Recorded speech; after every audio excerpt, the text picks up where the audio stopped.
투자금 2,100만 원을 가지고 2억 3천만 원짜리 빌라를 낙찰받은 사례이고요. 여러분 안녕하세요. 월세모니콜 세연쌤입니다. 반갑습니다. 제가 지금 나와 있는 곳은요, 경기도 군포 대하미역 근처에 있는 빌라에 나와 있어요. 오늘 낙찰 사례를 통해서 여러분들이 정말 소액으로 할 수 있는 아주 훌륭한 물건이 있어서 제가 현장에 나왔는데요. 무려 투자금 2,100만 원을 가지고 2억 3천만 원짜리 빌라를 낙찰받은 사례이고요. 대출 없이, 그리고 전세가 플러스 P가 되는 아주 훌륭한 물건입니다. 오늘도 이세연쌤이 우리 사랑하는 소유님들 돈 벌 수 있는 그런 아주 꿀팁 많이 드리도록 하겠습니다. 그러면 지금부터 세연쌤과 함께 빌라 안 구경 한번 해보실까요? 따라오세요. 여기 주차장이 굉장히 잘 되어 있어서 주차 문제는 거의 없어요. 현관문도 이렇게 자동문으로 되어 있고, 비밀번호 눌러서 들어갈 수 있도록 보안이 굉장히 잘 되어 있고요. 여기가 연식이 2016년도더라고요. 그래서 얼마 되지 않았어요. 굉장히 깨끗해요, 건물 자체가. 비밀번호는 비밀이니까 눌러보도록 할게요. 공동 현관문이 열립니다. 엘리베이터도 있습니다. 자, 빌라는요, 엘리베이터가 있고 없고에 따라서 굉장히 시세가 달라질 수 있기 때문에 여러분들도 시세 조사 하실 때 엘리베이터가 있는 물건과 없는 물건의 매매가와 전세가를 정확하게 조사하시길 바랄게요. 지금 저희가 갈 물건은 3층인데 층수도 굉장히 좋죠. 맨 꼭대기층이나 맨 아래층이 아니라서 굉장히 선호하는 층이에요. 이 한 층에 3개의 호실이 있습니다. 1호, 2호, 3호 이렇게. 복도도 좁지 않고 널찍하네요. 낙찰받은 물건지는 바로 여기입니다.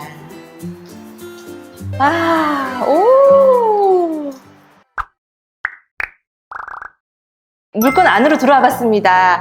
화이트 톤으로 해서 인테리어가 너무너무 예쁘게 되어 있어요. 그런데 아까 앞에서 말씀드렸지만 이 물건이 2016년도 시기이기 때문에 따로 별도로 수리 비용은 전혀 들어가지 않았고요. 도배만 새로 했다고 하시네요. 그러면 함께 집 구경해 보도록 하겠습니다. 여기 보면 현관부터 볼게요. 신발장도 이렇게 이렇게 예쁘게 화이트 톤으로. 이런 건 이게 한샘 스타일이죠. 그죠? 너무 예쁘고요. 중문도 이렇게 있네요. 중문이 있고 없고 너무 다르잖아요. 그죠? 겨울에 난방 또는 여름에는 냉방. 중문 되게 필요한데 안정적으로 이렇게 중문도 잘 되어 있고. 자, 그 다음에 방 먼저 구경해 볼게요. 문도 너무 예쁩니다. 문도 너무 예쁘고요. 여기가 안방인 것 같아요. 안방이고 샤시도 화이트 톤으로 해서 예쁘고, 이렇게 보니까 전망이 산이 보여서 너무 시각적으로 좀 시원해 보이는 느낌, 막히지 않았다라는 거랑 지금 이게 채광이 굉장히 좋아요. 햇빛이 들어와서 불을 굳이 안 켜더라도 굉장히 밝다라는 거, 이런 것들 삶의 질을 굉장히 높여주죠. 도배도 새로 해서 깨끗합니다. 여기 작은 부부 욕실이 있어요. 작은 부부 욕실이 있고요. 자, 들어가 볼게요. 여기도 이제 수리 같은 건 전혀 안 한 상태예요. 이렇게 장하고, 세면대하고, 거울하고 해서 굉장히 깔끔한데, 작은 장소에도 이렇게 화장실이 하나 있는 거랑 없는 거 굉장히 차이가 많이 나요. 같은 전용 면적이더라도 욕실이 하나 있는 것과 또 2개 있는 거 굉장히 차이 나고요. 또 하나는 전용 면적이 같더라도 방이 2개 또는 방이 3개에 따라서 또 차이가 나요. 그래서 이런 부분을 꼼꼼하게 하지 않고 우리가 대충 조사하고 대충 입찰가 적고 한다면 여러분들 좀 리스크를 볼 수 있기 때문에 저희는 100% 리스크 없는 투자를 저는 지향하거든요. 그래서 이 세연쌤이 집어드린 이런 포인트들 잘 활용하셔가지고 시세 조사하시기 바랍니다. 다음 방으로 이동할게요. 여기는 베란다하고 연결되어 있는 방이에요. 그래서 베란다가 넓지는 않지만 그래도 나가서 이렇게 바람도 쐬고 여기 하면 좋을 것 같고요. 창이 커서 여기도 채광 굉장히 좋아요.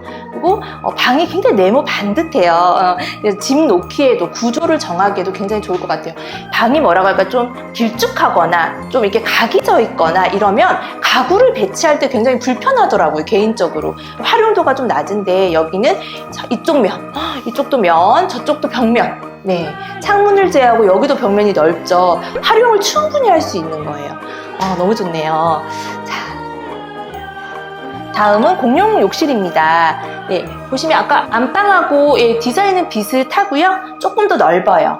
샤워 시설 부스, 해바라기 샤워기까지 있고요. 네, 선반, 그리고 여기는 수납장, 이렇게 수납장 부드럽게 잘 열립니다. 네, 거울도 널찍하고요. 세면대 해서 아주 구색을 잘 맞췄고, 이렇게 콘센트, 저도 지금 여기 촬영하러 와가지고 오늘 날씨가 너무 습해서 드라이를 살짝 했거든요. 이렇게 드라이 하는 거 콘센트 여기도 있고, 이 옆에도 하나 더 있네요. 그래서 아주 편리하게 잘 이용할 수 있도록 되어 있네요. 꼼꼼하게. 마지막으로 작은 방, 마지막으로 작은 방 가볼게요. 자, 방 3개 중에서 이 방이 제일 작아요. 작지만 옆에 또 세탁실하고 연결이 되어 있고요. 창도 작지 않습니다. 창이 또 커요. 여기는 앞에 이제 다른 동이 이렇게 같이 보여서 조금 문을 닫고 생활권 침해되지 않도록 해야 될 것 같아요. 그래도 나쁘지 않고요. 자, 여기 세탁실을 지나서 보면은 여기에도 이렇게 베란다가 이렇게 있습니다. 빨래 같은 것도 널어놓고 하기에 굉장히 공간 활용도가 높을 것 같고요. 이런 데다 화초 같은 거 예쁘게 놔둬서 식물이나 꽃 좋아하시는 분들 키우기에도 굉장히 좋을 것 같아요. 보일러도요, 이게 굉장히 나비엔 새 겁니다. 좋습니다. 자, 그리고 거실로 한번 이동해 보도록 할게요. 네, 여기가 거실입니다. 거실이고, 와, 창이 되게 크고, 옆에 좀 다른 호실이 보이기는 해요. 보이기는 하지만, 여기 커튼이나 블라인드 설치 당연히 할 거니까는요. 그리고 요즘에는, 유리창에 이렇게 밖에서는 보이지 않고 안에서는 보이는 이런 썬팅지 같은 거 있거든요. 그런 거 부착하면은 충분히 불편하지는 않을 것 같고요. 네, 여기 보면, 아트월이죠. 아트월 너무 예쁘게 되어 있는데 이 집이 사실 다른 호수보다 더 인테리어가 좀 잘 되어 있는 이유가 있어요. 조사하는 과정에서 알아봤더니 이 건물주가 처음에 이걸 건물을 짓고 그 다음에 분양을 하고, 근데 이 호실은 이 건물을 지은 그 주인이, 건축주가 여기에 거주를 실제로 하려고 이렇게 인테리어를 했다고 해요. 그래서 다른 집보다는, 다른 호수들보다는 좀 인테리어가 좀 고급스럽게 되어 있습니다. 간접 조명도 이렇게 되어 있고요. 네, 아파트 못지 않아요, 정말. 와, 요즘에 아파트값 너무 비싸잖아요, 여러분. 그죠? 근데 이 빌라는 얼마에 낙찰받았다고요? 2,100만 원, 투자금 2,100만 원으로 낙찰을 받았습니다. 네, 요즘 아파트 값이 많이 오르기 때문에 빌라의 수요층들은 앞으로도 계속 받쳐줄 거고요. 아파트에서 전세값 너무 부담스럽고 대출 이자 내기 너무 힘든 그런 수요층들이 빌라로 많이 이동을 하는 추세예요. 그래서 이 지역도 빌라가 전세, 매매가 많지 않고요. 매매 물건들도 제가 이제 확인을 해봤더니 굉장히 비싸고 막 8억, 7억 이렇게 하는 큰 대형 빌라들 있죠. 이런 거가 좀 몇 개 나와 있지, 우리 일반적인 서민층들이 이렇게 평범하게 지낼 수 있는 이런 또 빌라들은 구하기가 굉장히 어렵더라고요. 네, 주방 보실까요? 주방입니다. 주방도 싱크대가 굉장히 넓어요. 네, 제 발걸음으로 여기까지 3발자국이나 와야 되고, 여기도 이렇게 기역자로 해서 너무너무 넓어요. 여기서 꼭 요리를 해야 될 것 같아요. 그죠?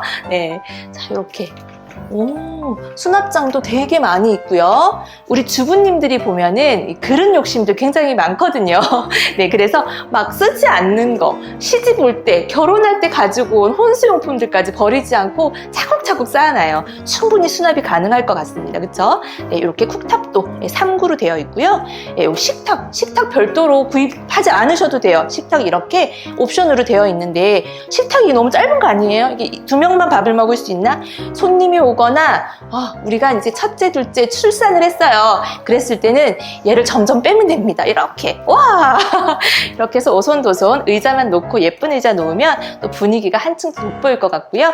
우리 아이들이 막 뛰어놀거나 부딪힐 수 있잖아요. 그럴 땐 이렇게 넣어놓고 여기 코너에다가 보호대 이렇게 부착해주면 좋을 것 같아요. 자, 이 빌라는요 역세권입니다, 여러분. 대한미역에서 도보로 빨리 걸으면 한 2분 30초 그리고 그리고 좀 천천히 여유 있게 걸어도 5분입니다. 네, 그리고 이 주변으로 해서 건너편, 역 건너편으로는요, 공공주택 지구로 지정이 되어서 이미 거기는 이주가 된 상태이고 지금 이제 공사가 들어갔다고 합니다. 좀 더 많은 인구들이 여기에 유입이 될 것이고, 그리고 거기에 따라서 또 좋은 인프라들이 많이 생성될 거예요. 그런 인프라들을 저희가 같이 이용할 수 있는 거죠. 제가 실전반 수업 때 이 빌라 수업을 하면서 강조하는 부분이 있어요. 아파트 값이 너무 올랐고, 그리고 지금 건축비가 굉장히 올랐기 때문에 여러분들 지금 이런 컨디션에 이런 빌라들을 구입할 때 앞으로는 훨씬 더 비싸다라는 거 염두에 두시고 반드시 경매를 통해서 수익을 창출하시기를 바라겠습니다. 자, 그러면 이 물건을 2,100만 원에 낙찰을 받았다고 제가 말씀을 드렸는데요. 어떻게 이게 가능할지 지금부터 제가 낙찰가하고 수익을 한번 계산해 드리도록 할게요. 네, 여기가 경기도 군포 대암이동인데요. 대암이역하고 도보로 2분 30초에서 5분에 걸어오실 수 있습니다. 굉장히 역세권이고요. 자, 전용 면적은 13.6평이에요. 그리고 이 연식은 2016년도식이에요. 굉장히 신축급입니다. 네, 이 물건은요, 1억 9천의 감정가로 나왔는데요. 자, 한 번 유찰되고, 두 번 유찰되고, 세 번 유찰되고, 계속 유찰이 되어서 11차까지 유찰이 되었습니다. 그래서 최저가가 2,040만 2천 원으로 나온 물건을요, 우리 교육생분이요, 얼마에 낙찰을 받았느냐? 2,100만 원으로 낙찰을 받았습니다. 차순위가 2,041만 원을 써서 탈락이 됐고요. 우리 교육생이 2,100만 원을 쓰셔서 낙찰이 되었네요. 자, 그러면 어떻게 이런 물건을 2,100만 원에 낙찰을 받을 수 있었을까? 자, 우리 한번 권리 분석을 한번 같이 공부해 보도록 할게요. 이 물건에는 대항력 있는 임차인이 있습니다. 자, 임차인은요, 전입일자가 2015년도 8월 21일, 그리고 말소 기준일이 2016년도 6월 16일이죠. 말소 기준일보다 전입일이 빠르기 때문에 당연히 대항력이 있습니다. 자, 대항력이 있는 거는 우리가 임차인의 보증금을 인수하는지 인수하지 않는지만 따져보면 되고, 인수를 한다면 얼마가 인수가 되는지를 확인하면 된다라고 말씀을 드렸습니다. 근데 다행히 이 임차인은 확정일자도 있고 배당 요구도 했습니다. 배당 요구일은 2019년도 12월 3일이죠. 배당 요구일 확인하실 때는 배당 요구 종기일 이내에 배당 요구를 했는지 한번 꼭 확인을 하셔야 돼요. 왜냐하면 이후에 배당 요구를 한 것들도 배당 요구일의 날짜가 기재가 되는데, 이럴 때는 인정하지 않기 때문에 우리가 전액 인수를 하거든요. 그래서 반드시 그런 부분 확인하시고요. 밑에 당해세가 있는지도 확인을 하셔야 돼요. 세금이 먼저 배당받아 가기 때문이죠. 근데 우리 교육생분은 돈이 없습니다. 투자금이 없기 때문에 그냥 1억 6천만 원을 모두 인수한다라고 생각을 하고요. 최저가로 해서 우리가 낙찰을 받은 거예요. 이세연쌤은 이 낙찰받은 물건을 가지고 우리 여러분들 많이 공부를 시켜드리는데요. 저는 이제 거짓말을 하지 않습니다, 여러분. 진실만을 이야기합니다. 하지만 여러분들이 정말 진짜일까? 정말일까? 또 의심할 수 있기 때문에 오늘 이 물건을 낙찰받은 우리 교육생분을 같이 모시고 정말로 어떻게 수익을 냈는지 실시간으로 들어보도록 하겠습니다. 네, 모시겠습니다. 어서오세요. 안녕하세요. 반갑습니다. 네, 너무 반갑습니다, 회원님. 너무 축하드려요. 네. 집이 너무 좋아요. 혜연이, 그러면 우리 사랑하는 소유님들께 인사 한번 부탁드릴게요. 안녕하세요. 반갑습니다. 네. 어디에 사시는? 3번에 사는. 이 근처에 사세요. 네. 그렇구나. 근처라서 이 물건을 또 이렇게 눈여겨보셨나요? 네. 와. 자, 어려우신 분들은요, 나 임장 가기 너무 힘들어 하시는 분들은 집 가까이에 있는 물건부터 접근해 보시는 거 너무 좋을 것 같아요. 네네. 맞죠? 네. 네. 자, 그러면 회원님, 우리 많은 사랑하는 소행님들이 너무 궁금해 하실 것 같아요. 이 물건을 2,100만 원에 낙찰받아서 1억 6천만 원의 보증금을 인수하고 어떻게 하셨을까? 그거를 좀 설명해 주시면 좋을 것 같은데요. 자, 먼저 이 물건의 매매가 조사했을 때 얼마였어요? 작년에 했을 때는 호가가 2억 7천, 8천 그랬다고 해요. 근데 호가가. 최근에 또 했을 때는 네. 2억 2천, 3천 정도. 그러면 2억 2천에서 3천. 네. 그쵸? 그리고 이 물건의 전세가는 얼마인가요? 인수가 1억 6천이었는데 네. 지금 1억 8천 정도에 나와 있더라고요. 전세가. 네네. 네. 네. 그런데 제가 2억에 제가 내놨었어요. 전세 2억에 내놓으셨어요? 네. 욕심쟁이다. 예. 근데 맞추셨나요, 전세를? 네, 제가 500만 원 정도 빼줘서 1억 9,500에 맞췄어요. 1억 9,500개의 전세를 맞추셨어요. 와, 너무 잘하셨는데요. 자, 그러면 여기서 보더라도 우리가 2,100만 원의 낙찰을 받았고요. 예, 1억 6천 보증금을 인수하는 건데 1억 9,500으로 전세를 맞추셨어요. 예, 플러스 피네요. 네, 그리고 중요한 건 또 배당을 1,600만 원을 받았더라고요. 임차인이 2,100만 원 중에서 1,600만 원을 배당받았고 500만 원은 집행 비용하고 그 다음에 당해세 등등이 배당을 받아갔겠네요. 그리고 나머지 1,600만 원을 임차인이 배당을 받았대요. 그러면 보증금 1억 6천만 원에서 1,600만 원을 뺐더니요. 배당을 받아갔으니까 실제로 인수되는 금액은 1억 4,400만 원이네요. 1억 4,400만 원에서 그쵸, 우리가 1억 9,500만 원 전세 맞췄죠? 네. 그랬더니요. 1억 6,500으로 사실은 우리가 낙찰을 받은 거예요. 네, 맞아요. 여기 시세가 얼마라고요, 아까? 2억 2천 3천. 네, 2억 2천 3천 정도. 와. 근데 제가 알기로는 여기 지금 매매 물건이나 전세가 없어요. 네, 없어요. 네, 이런 컨디션으로 이 정도 가격이 없습니다, 여러분. 뭐 8억대 하나 나와 있는 거 봤고요, 제가. 좀 비싸더라고요. 네, 그죠? 평수 큰 거만 몇 개 있더라고요. 네. 우리 이런 서민층들이 살기에는 좀 부담스러운, 그죠? 와, 너무 잘하셨는데요. 그럼 이게 명도가 과연 이게 잘 됐을까? 여러분 걱정되시죠? 이 보증금을 인수하고 낙찰받은 이 물건에 임차인과 어떻게 협의를 하셨는지 한번 들어볼게요. 법원에 제가 네. 이 관계인으로 가서 서류 연락을 한 다음에 법무법인 변호사 사무실을 통해서 제가 임차인 연락처를 알게 돼서 통화가 네. 되었어요. 와, 통화를 하셔서 이렇게 설명을 드렸어요. 제가 이거를 전세를 맞춰서 보증금을 드려야 된다. 네. 예, 난 돈이 없다. 네. 맞아요. 네. 임차인께서 네. 이거를 낙찰만 딱 되면 돈을 바로 받을 수 있을 줄 알고 그렇게 알고 계시더라고요. 네. 그래서 아니다고. 어, 다 경미인들이 돈이 없다. 그래서 이렇게 맞출 수밖에 없다라고 말씀드렸고 네. 제가 그래 신용 대출이라도 안 되겠냐 그래서 요즘에 대출 어렵다라고 말씀드려서 솔직하게 현실적으로 말씀을 드렸네요. 네. 경매에는 돈이 없다.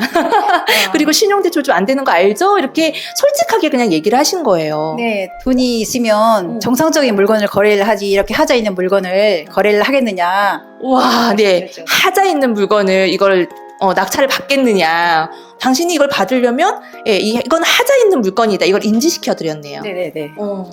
네, 그렇게 해서. 네, 그래서 설득이 되어서 네. 제가 기다려달라. 제가 이거를 양해해 주지 않으면 저는 이걸 포기하겠다. 200만 원, 205만 원 내는데 제가 입찰 보증금을 저는 포기할 수밖에 없다. 네. 이거가 다시 제가 이게 45일 동안 납부를 하지 않으면 다시 나오고 하다 보면 9월, 10월까지 갈 거다. 그 이전에 제가 맞출 수가 있으니까 하시는 게 좋을 거라고 제가 미리 말씀을 드렸죠. 그냥 허심탄회하게 솔직하게 말씀하셨어요. 우리 교육생분이 사실 이 물건 입찰 들어가서 이렇게 협의가 잘 안 되거나 하면 그냥 200만 원 내가 보증금 포기한다라는 마음을 가지고 들어오셨고요. 그죠? 경험인 거죠. 이것도 다 경험인 거고 임차인에게 그냥 솔직하게 말씀을 하셨습니다. 그럼 이런 하자 있는 물건들은 아무나 들어올 수가 없으니까 네. 결국에는 보증금을 못 받을 수도 있다. 네. 그렇게 인지를 했더니 협의가 그래서 원활하게 잘 되신 거죠. 네네, 잘 되었어요. 너무너무 잘하셨어요. 고생하셨습니다. 처음에 겁나지 않으셨어요? 아니에요, 별로. 그거 만나셨어요? 네, 재밌었어요. 재밌었어요. 네. 야, 이게 말이 되나요, 여러분? 우리 사랑하는 소인들 용기 내세요. 자, 2,100만 원으로 낙찰을 받아서 1억 6천 보증금 인수하고요. 낙찰금에서 1,600만 원을 또 임차인이 배당을 받았기 때문에 1억 4,400만 원 인수하는 거고요. 그렇기 때문에 1억 9,500에 또 전세를 맞췄어요. 그래서 우리가 다 토탈 계산을 해봤을 때는요. 3천만 원 풀피가 되는 겁니다. 2,100만 원으로 낙찰받아서 3천만 원 풀피. 와, 너무 훌륭한데요. 그럼 또 5,100만 원이 생긴 거네요. 예, 물론 부가적으로 취득세라든지 도배한 거의 비용은 별도로 좀 생각을 해주셨으면 좋겠고요. 이렇게 우리가 경매는요, 시세보다 훨씬 저렴하게 너무너무 안전한 안전마진을 통해서 이렇게 낙찰을 받는다라는 거 여러분들이 아셔야 되고, 이런 유튜브를 보면서 우리 사랑하는 소행님들이 정말 저게 가능할까? 이야기를 하시고 저게 진짜 수익이 될까? 저러다가 집값이 훅 떨어지면 어떡해? 어떡해? 전세가 안 맞춰지면 어떡해? 보증금을 그래서 못 줘서 내가 이거 다시 내 물건이 경매 나오면 어떡해? 이런 걱정들을 굉장히 많이 하실 건데요. 사실은 저희는 리스크 없는 이렇게 안전한 투자를 통해서 조금씩 나의 자산을 불려나가는 걸 목적으로 합니다. 너무 욕심내고 내가 2,100만 원밖에 없는데 1억 1,000만금을 벌겠다라는 마음으로 하는 게 아니라는 거죠. 자, 지금부터 여러분 화면 끄지 마시고요. 더 놀라운 이야기가 시작됩니다. 우리 교육생분이요. 이게 몇 번째 낙찰이세요? 5번째. 네, 5번째 낙찰입니다. 네, 2,100만 원이지만 여전히 돈이 없으시거든요. 그죠? 네, 돈 없어요. 자, 그러면 우리 회원님이 첫 번째 물건 낙찰을 받았을 때도 돈이 없으셨어요? 네, 돈이 없었어요. 아, 우리 사랑하는 소혜님이셨네요. 예, 그때는 얼마가 있으셨어요? 지나고 나니까 제가 보니까 2천만 원 가지고 있더라고. 그때는 얼마가 있는지도 몰라. 네, 지나고 나니까 2천만 원을 갖고 시작을 하신 거예요. 근데 어느 물건을 낙찰 받으셨어요? 서울에 있는 물건인데 네. 한 10억 정도 하는 거였는데 10억? 네. 2천만 원을 갖고 너무 용감하신 거 아니에요? 10억? 예. 근데 평수도 크고 대지권도 이게 대지도 큰 거였는데 평수도 크고 대지권도 좀 큰 물건이었고 평당 서울 평균 시세가 3천만 원이라고 하잖아요. 네. 그래서 25평이거든요, 대지권이. 그래서 7억 5천인데 제가 4억 5천에 받았어요. 감정이 10억 정도 된 물건이었는데 대지권이 25평이고 4억 5천에 낙찰을 받으셨어요. 네. 2천만 원을 가지고. 네, 그거 얘기 좀 해주세요. 남편한테 마이너스 통장 좀 빼놓으라고 네. 해서 그걸 입찰 보증금 마련해서 들어가고 대출을 받았죠. 신탁 대출. 신탁 대출을 받으셨어요. 아, 명의가 또 있으셨구나. 네네네. 여기가 있어서 했고 이게 그 감정가에 비해서 저희가 저렴하게 낙찰을 받아서 80% 정도 했나? 뭐. 네네. 네, 와, 대부분 대출을 받으셨어요. 네. 이야. 세금부에서 한 2, 3천 정도 제가 들은 것 같아요. 와. 제가 네. 그러면 그거를 지금 팔았으면 굉장히 지금 투자금이 또 생겼을 텐데 안 파셨어요. 네. 왜 안 파셨어요? 재건축 추진하고 있는 곳이라 1+1이나 뭐 저는 다른 분에 비해서 지분이 5배, 대지 지분 한 5배 정도 많더라고요. 보통 4평이 5평 정도밖에 안 되는데 네네. 그래서 와. 뭐 플러스1, 2+1이든 뭐 이렇게 좀 저한테는 부담 없이 나중에 받을 수도 있고 네. 팔아도 되고 와. 그냥 그래서 지금 임대도 아직 그냥 안 맞추신 거죠. 네. 임대도 안 맞추시고 네. 그냥 공실로 가져 계시고 뭐 네, 팔고 싶으면 팔고 네. 예, 뭐 가고 싶으면 가져가고 싶으면 가져가고 뭐 네. 들어가 사셔도 되고. 네, 이자만 제가 내고 있거든요. 관리비랑을 제가 내고 있어요. 그래서 매년 뭐 그 이자는 집가 상승이라고 생각하고 좀 스트레스 받지 않고 그냥 하고 있어요. 너무 용감하십니다. 와. 그럼 도대체 이제 자산이 사실 이걸 처분을 하면은 굉장히 불어나셨겠네요. 미래 가치는 좀 있지 않을까. 네. 있죠. 있지 않을까가 아니라 앞으로 더 있죠. 네. 지금 서울 아파트 값이 얼마예요? 그것도 역세권이라면서요. 역세권이에요. 회원님 너무너무 축하드리고요. 네. 우리 사랑하는 소행님들, 예, 우리 월세모니코 세연쌤 유튜브 채널을 구독하고 계시고 시청하고 계시는 사랑하는 소행님들께 좋은 메시지 한번 남겨주시면 좋을 것 같아요. 네. 저도 전에 뭐 이렇게 소액으로 하셨을 때 봤을 때 저게 가능할까 의문이었거든요. 그래서 용기가 안 나고 했는데 경험이 참 중요한 것 같아요. 네. 부동산은 경험하기라고 하잖아요. 네. 그래서 경험하면 답이 나오는데 경험하지 않으면 두려워서 시도조차 못하는 용기가 필요한 것 같아요. 용기가 필요해요. 네. 예, 그래서 해보면 재밌어요. 해보면 재밌어요. 그렇기 때문에 꾸준하게 지금 처분하지 않았기 때문에 투자금이 더 뭐 생기거나 그러지는 않은 상태지만 지금 본인이 가지고 있는 걸 가지고 5번째 낙찰 이렇게까지 오신 거예요. 네. 너무너무 축하드리고 너무 열심히 해주셔서 감사해요. 아유, 감사합니다. 이렇게 네. 멘토링 해주셔서 너무 감사하죠. 네. 네, 든든해요. 네, 든든하세요. 네. 네, 항상 든든하도록 제가 옆에서 함께 하도록 하겠습니다. 이 세연쌤이 우리 사랑하는 소행님들께 용기 있는 메시지 한번 남겨드리도록 하겠습니다. 나는 나를 믿어. 꼭 잘하지 못해도 되니까 할 수 있는 만큼 나아가보자. 나만은 언제나 나를 믿어주자. 네, 여러분들 본인을 믿으세요. 내가 나를 믿지 않으면 누구도 나를 믿지 않습니다. 네, 회원님, 우리 사랑하는 소행님들에게 마지막으로 화이팅 함께 외치고 마치도록 할게요. 자, 하나, 둘, 셋, 화이팅! 안녕! 다음에 봐요.